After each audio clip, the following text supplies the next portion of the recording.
father. So it's a very exclusive place. Yes.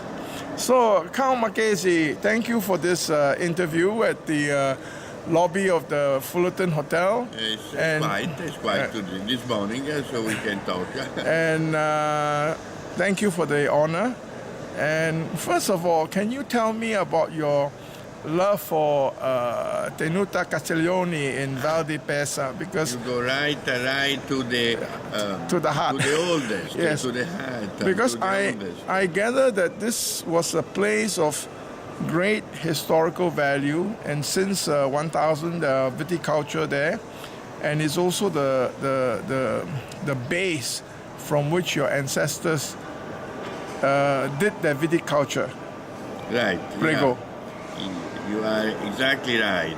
The property of Castiglione is located in the region called Val di Pesa, southwest of Florence. And that region is known also by the land of Frescobaldi. Since my family, when they arrived, they set ourselves in that region. And so that region was really where we started this adventure with grapes and with agriculture.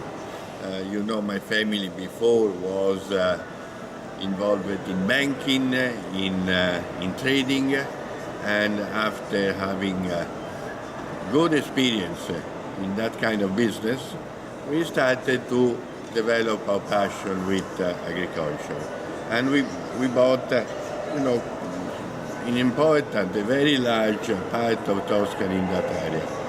And in that area, we have the house of the villa of Castiglione, which was always habited by ancestors of my family.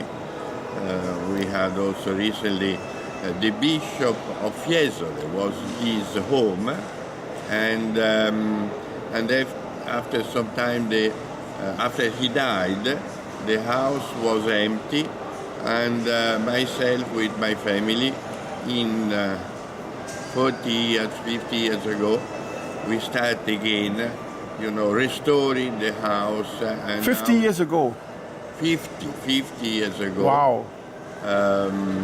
Restoring the house and using and living in the house, particularly during the good times, the good months. The season, they start for the vineyards in May and go end to the month of November. So in that period of time is where myself and my family lives in Castiglione. Then we moved to Florence during the cold month of the year. And your ancestors was also credited for building the first bridge across the Arno, eh? Right, and in the 13th century. So you did a good study of Frescobaldi, good memory. Congratulations. Thank you. In 1252, an ancestor of my family called, his name is Lamberto, like the one that is now the president of the company, the same name. Your nephew? My nephew, exactly. And that was the first bridge connecting the two sides of the river Arno. And so then on the left side we had our land and our building and our towers. And so for us it was also important to be linked to the center of the town. So that was the reason why we built the first bridge. Actually, we were quite privileged. We visited Firenze during the Grand Chapitre of the Chaîne de Rothesay, and they arranged for us to have a visit from one side of the there is a private gallery that overlooks the bridge at Arno, which goes into a private garden on the other side. Is that Frescobaldi's courtyard? There is a corridor that links my house, my palace, with the church of Santo Spirito, And on this corridor there is, a kind of a gallery. Famous gallery. With paintings, and so people, they can, from my house, look into the church through this corridor. And also when the Pope arrives, you can overlook from the gallery as he crosses the bridge. That is correct. That is correct. So we are talking about a family with great provenance, great legacy to Firenze. But tell me, your brother, was it Piero? Well, I had several brothers. I had one, the eldest. His name was Dino. I said he was because he passed away a few years ago. He was a writer and a journalist, and he wrote for the most important Italian newspaper called Corriere della Sera. Then the second is Vittorio, who was the president of the company, who looked after, financial and production, and then another brother called Ferdinando, and myself, Leonardo, which I both Ferdinando and Leonardo, myself, we were both vice president. And my responsibility was sales and marketing until the year 2007, when I became the president of the company. And then in the year 2013, we decided to give the responsibility, to pass on the responsibility to the new generation.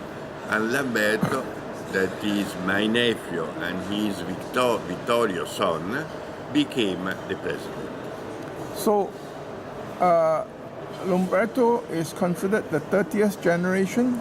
Exactly. I am 29. 29. Yeah, very well informed. 29. Lamberto is the 30th generation, and together with Lamberto, there are other members of the 30th generation, another nephew that is called Stefano, that is the son of my sister Maria, that is an expert. His responsibility is the export director. He's an export director. And then two nieces, Tiziana and Diana. Diana is looking after on-trade, restaurant.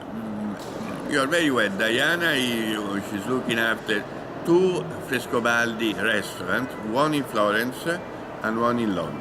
So which is the name Frescobaldi? The name of the restaurant is... Yes, correct.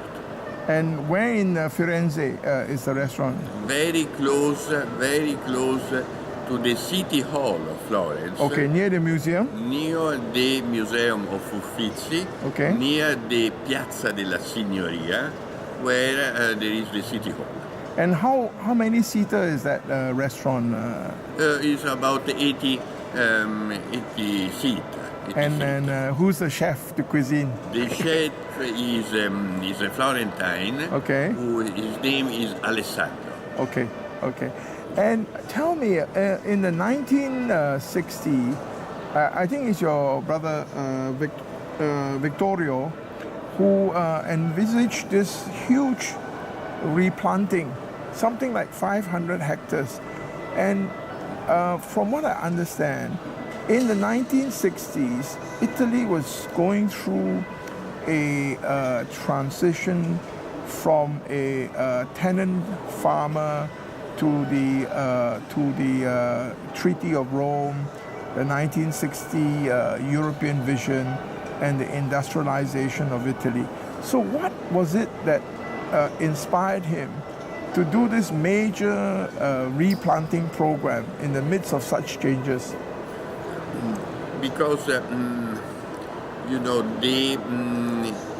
old tradition of running in agriculture activity, our estate, our several estates which are located in Tuscany, until the year 50 and 55, we had this tradition that the responsibility of working in the estate was up to the farmer. This system is an old system that is called sharecropping system.